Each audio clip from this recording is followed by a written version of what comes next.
नमस्कार मित्रांनो, स्वागत आहे आपल्या लक्षवेधी ज्ञान यूट्यूब चॅनलवरती. आपल्या चॅनलवरती आपण सरकारच्या विविध योजनांचा परिचय करून घेत असतो आणि त्या योजना शेतकऱ्यांच्या संदर्भामध्ये असतात. दिव्यांग व्यक्ती असतील, महिला असतील, महिला बचत गट असतील, कर्मचारी असतील, विद्यार्थी असतील. आज या ठिकाणी प्रत्येक महाराष्ट्रातील 10वी पास होणाऱ्या आणि 10वीची एक्झाम दिलेल्या विद्यार्थ्यांसाठी अत्यंत महत्त्वाची योजना तुमच्यासमोर घेऊन आलोय. त्यासाठी व्हिडिओ शेवटपर्यंत पाहणं. आपल्या चॅनलवरती जर तुम्ही नवीन असाल तर प्रथमतः आपल्या चॅनलला सबस्क्राईब करा. मित्रांनो, महाराष्ट्र राज्य सरकार ओबीसी, वीज, भज आणि विमाप्र विद्यार्थ्यांच्या उच्च शिक्षणासाठी मॅट्रिकोत्तर शिष्यवृत्ती, शिक्षण शुल्क आणि परीक्षा शुल्क प्रतिपूर्ती योजना राबवते.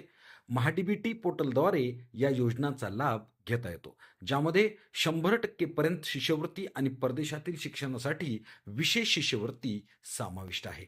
महाराष्ट्र राज्य ओबीसी शिष्यवृत्ती योजनांचा तपशील जर पाहिला तर महाराष्ट्रोत्तर मॅट्री मॅट्रिकोत्तर शिष्यवृत्ती, पोस्ट मॅट्रिक स्कॉलरशिप ओबीसी प्रवर्गातील विद्यार्थ्यांसाठी 10वी नंतर या ठिकाणी प्रदान केली जाते.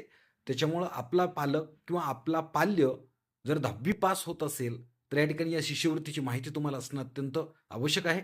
शिक्षण शुल्क आणि परीक्षा शुल्क प्रतिपूर्ती व्यावसायिक आणि बिगर व्यावसायिक अभ्यासक्रमासाठी ही योजना लागू पडते. त्याच्यामुळं तुमचा विद्यार्थी, तुमचा पाल्य जर या ठिकाणी व्यावसायिक शिक्षण घेण्याचा विचार करत असेल, तर त्या ठिकाणी सुद्धा योजनेचा लाभ भेटत असतो. परदेशी शिष्यवृत्ती ओबीसी व इतर विशेष प्रवर्गातील विद्यार्थ्यांना परदेशात उच्च शिक्षणासाठी 10वी नंतर जायचं आहे, त्यासाठी पैशाची अडचण असेल, तर नक्कीच तुम्हाला परदेशी शिष्यवृत्ती योजना या ठिकाणी ओबीसी, एसबीसी, बज, वीज या सर्व घटकातील विद्यार्थ्यांना भेटणार आहे.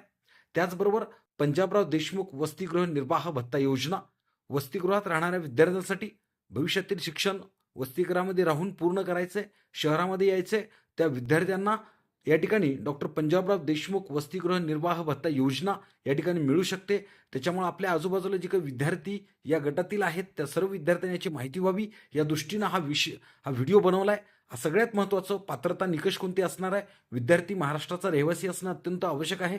पालकांचे वार्षिक उत्पन्न 2.5 लाखापेक्षा कमी असावे. सगळ्यात महत्त्वाचं, सीएपी फेरीचा प्रवेश घेतलेला असावा. व्यावसायिक अभ्यासक्रमांसाठी जर तो प्रवेशित घेतलेला असेल, तर या ठिकाणी या अटी त्याला पूर्ण कराव्या लागतील, तरच या ठिकाणी त्याला त्या योजनेचा लाभ भेटणार आहे.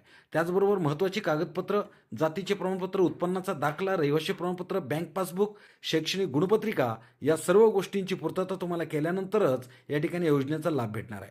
सगळ्यात महत्त्वाचं, आत्ताच 10वीची परीक्षा, आज शेवटचा पेपर झालेला आहे, परंतु भविष्यामध्ये त्याचं मार्गदर्शन योग्य होणं अत्यंत आवश्यक आहे. कोणतं करिअर चॉईस करायचं, 10वी नंतर काय करायचं, याची संपूर्ण माहिती तुम्हाला आपल्या याच चॅनलवरती भेटणार आहे.